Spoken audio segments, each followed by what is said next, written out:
langsung kita buka kitab shalah halaman 2. Halaman pertama judul, halaman kedua kita kaji. Bismillahirrahmanirrahim. Kitabus shalah, artinya hadza kitabus shalah, ini adalah kitab bab salat, catatan bab salat. Babu qaulillahi, bab firman Allah Ta'ala yang maluhur. Ini adalah bab yang menjelaskan firman Allah yang isinya wa aqimus sholata wa atuz zakata warka'u ma'ar raki'in. Wa aqimu, dan mendirikanlah kalian as-sholata, pada sholat. Mendirikanlah sholat itu artinya laksanakanlah sholat sesuai dengan aturan-aturan sholat, baik waktunya, cara geraknya, bacaannya, tumakninahnya, kekhusyuannya, dan lain sebagainya.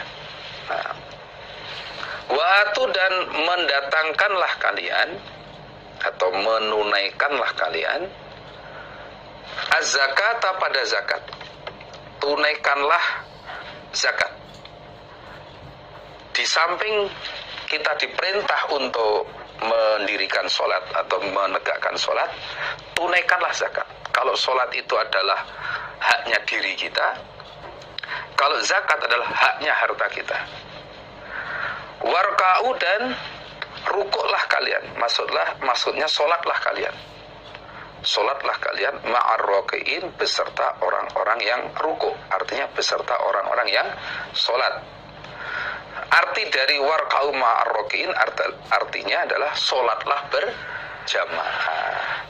Sholatlah berjamaah, karena sholat wajib itu yang afdol, mendapatkan nilai derajat yang paling tinggi adalah kalau dikerjakan dengan berjamaah.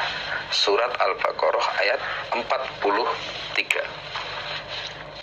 Hadzatsana Haywatu banu Syuraihin al-Misriyu.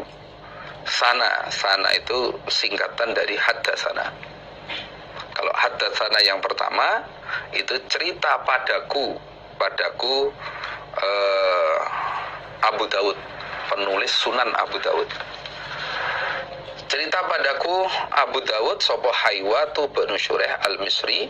Sana singkatan dari haddatsana, cerita padaku Haywah sapa Baqiyatu, Baqiyah an Dubaroh, dari Dubaroh Bani Abdillah bin Abi Sulaikin, bukan Salaikin, bukan Salikin tapi Sulaikin, harokatnya diganti. Al-Alhani akhbaroni Ibnu Nafi' an Ibnu Syihabin Az-Zuhri, qala, berkata siapa Ibnu Syihab, qala berkata sapa Sa'id bin Musayyab, inna Aba Qatadah, sesungguhnya Abu Qatadah bin Rabi'in, iku akhbarahu, menghabari siapa Abu Qatadah, hu pada Sa'id. Qala berkata siapa Abu Qatadah, qala bersabda sapa Rasulullah sallallahu alaihi wasallam, qala berfirman sapa Allah Ta'ala yang maluhur. Ini namanya hadis qudsi. Hadis qudsi itu adalah firman Allah yang disampaikan oleh Nabi Muhammad, di mana lafadznya itu dari Nabi, tapi pengertiannya atau maknanya dari Allah. Yang menyusun kalimatnya dari Nabi sendiri, tapi pengertiannya dari Allah. Itu hadis qudsi. Beda dengan Al-Quran. Kalau Al-Quran itu lafadz maupun maknanya dari Allah, nggak bisa dirubah sedikit pun oleh Nabi Muhammad. Allah berfirman, ini sesungguhnya aku, iku faradtu, telah mewajibkan aku, ala ummatika, atas umatmu Muhammad, khamsa sholawatin, pada 5 beberapa sholat, yaitu mulai zuhur, asar, maghrib, isya, subuh, 5 sholat. Wahidu, dan berjanji aku Allah, ihdi, di sisiku, ahdan, dengan janji sungguh, yang isinya janji.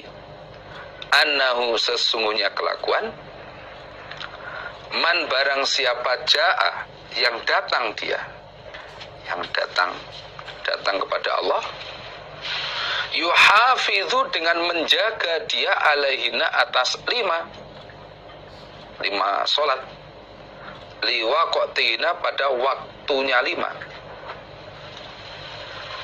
adkhaltuhu maka memasukkan aku Allah hu pada man al jannata ke dalam surga. Waman dan barang siapa lam yuhafil yang tidak menjaga dia alaihinna atas 5 waktu, fala ahda maka tidak ada janji lahu baginya, bagi man, inti di sisiku Allah. Allah berfirman, aku telah mewajibkan sholat 5 waktu atas umatmu Muhammad. Walaupun yang disebut itu umatnya Nabi Muhammad, tapi termasuk Nabi Muhammad sendiri. Nah, juga diwajibkan sholat 5 waktu. Nah, dan aku punya janji di sisiku. Aku punya janji yang isinya barang siapa yang bisa menjaga 5 sholat waktu itu, maka aku janji dia aku masukkan ke dalam surga. Nah, dia aku masukkan ke dalam surga. Sebaliknya barang siapa yang tidak bisa menjaga sholat 5 waktu itu, nah, tidak mau tertib sholatnya atau mau zuhur tapi asarnya nggak mau maghrib tapi isaknya nggak mau, atau 4-4-nya mau subuhnya nggak mau dan sebagainya. Ada yang ditinggalkan, nggak mau mengerjakan. Fala ada lahu inti, maka tidak ada janji baginya di sisiku. Artinya nggak ada janji surga. Nah, ini menunjukkan bahwa saking wajibnya mengerjakan sholat 5 waktu. Dan untuk itu kita yang sudah ngaji bab ini, marilah kita jaga sholat 5 waktu. Allah mewajibkan sholat 5 waktu itu sejarahnya ketika Isra Mi'raj. Asalnya kita ini diwajibkan sholat 50 kali sholat dalam sehari semalam. Nah, begitu Nabi Muhammad turun ke langit ke-6, ketemu Nabi Musa. Oleh Nabi Musa ditanya, apa yang telah diwajibkan Allah kepada umat kamu Muhammad? Dijawab oleh Nabi Muhammad, Allah telah mewajibkan kepada umatku untuk mengerjakan sholat 50 kali sholat dalam sehari semalam. Oleh Nabi Musa diingatkan, wahai Muhammad, umat kamu gak akan kuat mengerjakan 50 kali sholat itu. Coba kamu kembali kepada Allah, minta keringanan. Nah, akhirnya oleh Allah diberi keringanan. Ada sebagian hadis yang menjelaskan dikurangi 5, ada yang menjelaskan dikurangi separuh dan seterusnya. Akhirnya singkat cerita, setelah beberapa kali ketemu dengan Nabi Musa diingatkan kembali kepada Allah dan sebagainya, nah itu akhirnya mentok 5 itu. Begitu 5 sudah, akhirnya Nabi Musa sebenarnya mengingatkan kembali ke hadapan Allah. Umat kamu gak akan kuat. Kata Nabi Muhammad, saya sudah malu dengan Allah. Saya berulang kali minta keringanan. Saya malu kepada Allah. Sudah 5 kali ini cukup. Nah, ternyata 5 kali sholat ini pahalanya sama dengan 50 kali sholat. Karena dalilnya wal hasanatu bi asyri amsalihha. 1 kebaikan itu sama dengan 10 kali kebaikan. Ditulis sama dengan 10 kali kebaikan. Kalau kita mengerjakan 5 kali sholat, ini sama dengan ditulis 50 kali sholat. Maka kita bersyukur kepada Allah, kita diberi keringanan. Dan sholat 5 waktu ini, waktunya itu tidak mengganggu aktivitas kita. Nah, tidak mengganggu aktivitas kita. Sholat duhur ya sudah waktunya istirahat. Waktu asar juga sudah istirahat. waktu maghrib juga sudah waktunya istirahat, waktu isya juga sama, waktu subuh kita sudah habis istirahat, nggak terganggu. Nah ini rahmat bagi kita. Dan untuk itu kita tertibkan sholat 5 waktu. Syukur-syukur dikerjakan secara berjamaah. Apalagi yang rumahnya, tempatnya dekat dengan masjid. Usahakan sholat berjamaah di masjid. Karena afdolus sholati fi buyutikum ilal maktubah. Lebih afdolnya sholat itu kalau kamu kerjakan di rumah kalian, kecuali sholat wajib. Itu afdolnya di masjid. Hadana Muhammad ibn Isa cerita padaku Imam Abu Dawud sopo Muhammad ibn Isa, yakni mengendaki siapa Sunan Abu Dawud ibn At-Toba. Jadi yang dimaksud Muhammad bin Isa adalah anak laki-lakinya Toba. Hadana Ibrahim bin Sa'din an Abdul Malik ibn Rabi' bin Sabrah, bukan Saburah tapi Sabrah, an abihi an jaddihi, dari bapaknya Abdul Malik, kemudian an jaddi dari kakeknya Abdul Malik.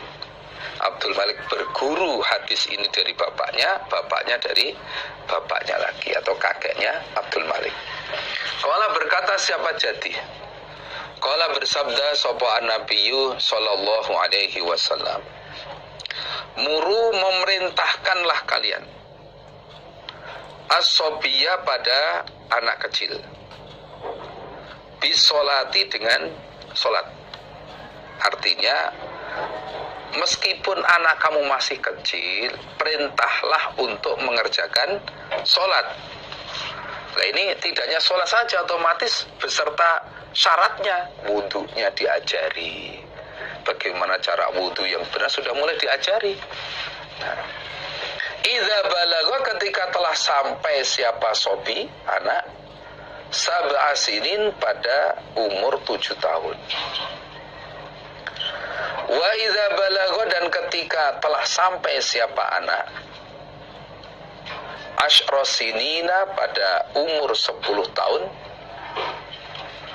fadribuhu, maka memukullah kalian hu, pada anak, alaiha, atas meninggalkan solat.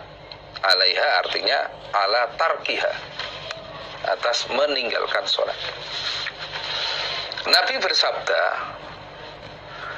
perintahlah anak kamu untuk mengerjakan solat ketika anak itu umur 7 tahun. Ketika anak kamu sudah berumur 7 tahun, harus kamu perintahkan untuk solat.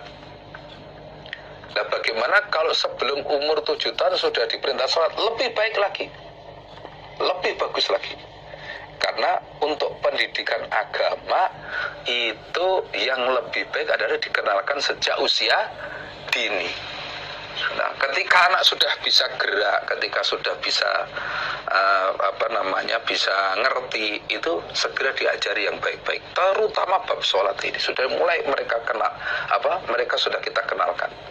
Termasuk cara wudhunya, atau menjaga kesuciannya, itu sudah otomatis, karena sholat tidak akan diterima dengan keadaan najis, nggak akan diterima. Itu la sholata la tuqabbalu sholatu bi ghairi tuhurin. Sholat itu tidak diterima dengan tanpa bersuci. Nah maka mulai kecil sudah diajari wudhu, bersuci, menjaga najis, itu sudah masuk di dalamnya. Nah ketika anak itu sudah berumur 10 tahun kok masih meninggalkan sholat, berani meninggalkan sholat, nggak mau sholat, pukullah anak itu. Tapi pukulan yang mendidik, bukan pukulan yang membuat sengsara atau pukulan yang mematikan. Nah, tidak, tapi pukulan yang mendidik mereka supaya tahu bahwa saya tidak sholat itu berarti salah. Saya tidak sholat 5 waktu itu berarti salah. Itu sejak umur 10 tahun harus sudah mulai disiplin. Nah, jadi 7 tahun sudah diperintah sholat.